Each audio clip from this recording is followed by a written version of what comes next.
So you've got a credit card bill coming up and you're wondering when's the best day to pay it. If you've ever thought paying right before the due date is good enough, you might be missing out on some major benefits.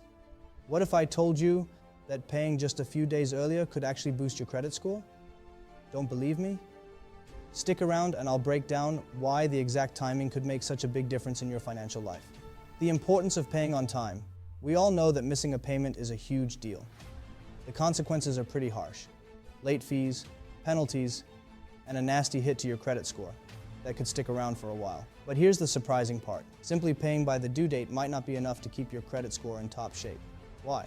Because credit card companies report your account status to credit bureaus on specific dates, usually around your statement closing date, not necessarily when you pay. This means that if you've made a big purchase recently or are carrying a higher balance, your credit report might reflect a bigger debt load than you think it should. And that directly affects something called your credit utilization ratio. For those unfamiliar, it's simply the percentage of your credit limit that you're using at any given time. For example, if you have a $3,000 credit limit and your statement shows a balance of $1,200, your utilization is 40%, which is higher than recommended. Ideally, you want this number to stay below 30%. Even better if it's closer to 10–20%. So what's the solution? Make sure that your balance looks lower when it's reported to credit bureaus. After all, in the eyes of lenders, that is what makes you a more responsible borrower. But wait, how do you even know when your statement closing date is, and how does it differ from the due date? The billing cycles and key dates. Every credit card operates on a billing cycle, typically around 30 days. At the end of this cycle, your credit card issuer generates a statement, which includes your total charges for that period. This is what you owe, and your due date is generally set 21 to 25 days after the statement is issued. The key here is that your statement balance, what the issuer reports to the credit bureaus, comes from that specific date, not necessarily your due date. This is where knowing your statement closing date can be a game changer. Check your online account or statement to find out when it is, and try making a payment before that date.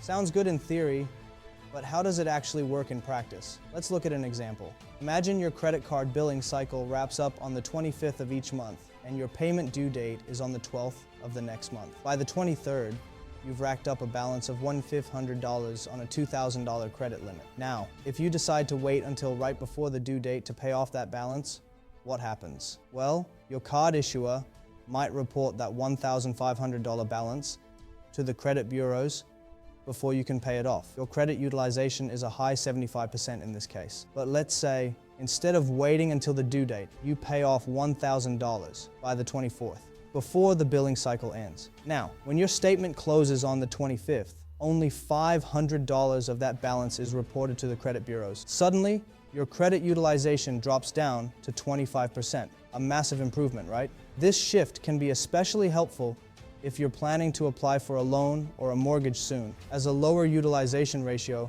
can help make sure your credit score is at its best when you need it most. Okay, so early payments can help with credit scores, but what about interest? Does paying early mean you save on that too? How early payments affect interest? Great question. Here's the deal with interest. It only applies if you carry a balance beyond your due date. Most credit cards have something called a grace period, usually around 21 days. If you pay your full statement balance within this period, you won't be charged interest on your purchases. That means if you pay before the due date, or even before the statement closing date, you're not only lowering your utilization, but also avoiding interest. Now, if you're someone who tends to carry a balance month to month, paying early won't eliminate interest, but could reduce the average daily balance used to calculate it. Essentially, you'll be charged interest on a lower balance, which can save you a bit over time. One final tip. Set up automatic payments for at least the minimum amount to avoid any late fees, then manually pay extra before the closing date if you want to lower your utilization. This way, you never miss a payment, but you still have control over your balance. And there you have it. If you found this video helpful, don't forget to give it a thumbs up and share it with someone who might need this advice. Have any tips or tricks of your own? Drop them in the comments below. We'd love to hear them. Thanks for watching, and see you in the next one.